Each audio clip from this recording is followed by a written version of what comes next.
லஞ்ச ஒழிப்புத்துறை வழக்கு அடிப்படை நண்பர்களுக்கு வந்து ரொம்ப நேற்று தான் நான் மருத்துவருடைய ஆலோசனைக்கு பின்னால் ஊருக்கு போகலான்னு முடிவு பண்ண தான் நான் வந்திருக்கிறேன். முதல்ல நம்முடைய தமிழ்நாட்டுடைய தொலைக்காட்சி பத்திரிகை ஊடக நண்பர்களுக்கு என்னுடைய மனமார்ந்த நன்றியை முதல்ல நான் தெரிவிச்சுக்கிறேன். இந்த ஓடுறது ஒளியறது பதுங்கிறதெல்லாம் திராவிட இயக்கத்திற்கோ திராவிட முன்னேற்ற கழகத்திற்கோ இல்லை. அப்படி அண்ணன் கலைஞர் அவர்களும் தமிழ்நாட்டு முதலமைச்சர் திராவிட மாடல் நாயகராக இருந்தவர் அண்ணன் மு.க. ஸ்டாலினும் எங்களை அப்படி வளர்க்கவில்லை. அரசியலாக சந்திப்பதற்கு எப்பொழுதும் திராவிட முன்னேற்ற கழகம் என்றைக்கும் சளைத்ததில்லை. பொதுவாக நான் மார்பு சம்பந்தப்பட்ட ஹார்ட் சம்பந்தப்பட்ட மருத்துவம் தொடர்ந்து 2016 இருந்து சிங்கப்பூரில் mount Elizabeth hospital doctor Jayarama லிங்கம் நாயக்கர் தான் அங்கே இடது டிபார்ட்மெண்ட். அவர் தமிழ்நாட்டுக்காரர், கிட்டத்தட்ட 30 ஆண்டு காலம் அங்கே இருக்கார்.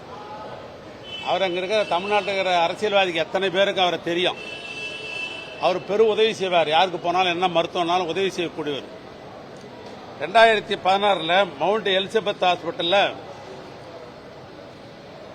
அந்த ஆஸ்பத்திரியில் ஆகஸ்ட் மாதம் 13ஆம் தேதி 2016 முதலா நான் மருத்துவத்திற்கு முதல்ல அங்கே போய் ஆர்ட் சம்பந்தப்பட்ட மருத்துவம் நான் பார்த்தோடைய வரலாறு இது பூரா இருக்குது. இதில் சம்மரி பூரா இருக்குது. இது 2016. ஆனால் தொடர்ந்து 2023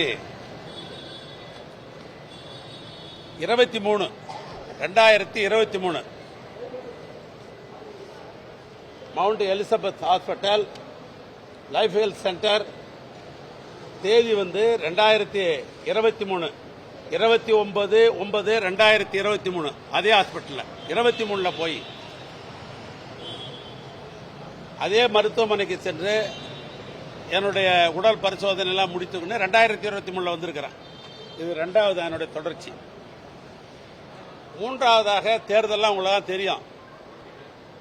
5 ஆண்டு காலம் இந்த ஆட்சியில் பெரும் பணிகளை இரவென்று பாராமல் பணிகளை நாங்கள்லாம் மேற்கொண்டோம். தேர்தல் வந்தது. தேர்தலுக்கு பின்னால் மீண்டும் முறையாக மருத்துவம் போய் பார்த்துக் கொள்ள வேண்டும், மருத்துவ பரிசோதனை செய்து கொள்ள வேண்டும் என்ற அடிப்படையில் நான் 15ஆம் தேதி சென்ற மாதம் 15ஆம் தேதி சிங்கப்பூருக்காக போக வேண்டும் என்று நான் அப்ளை பண்ணேன். விசாவுக்கு அப்ளை பண்ணேன். இது விசாவுக்கு அப்ளை பண்ணி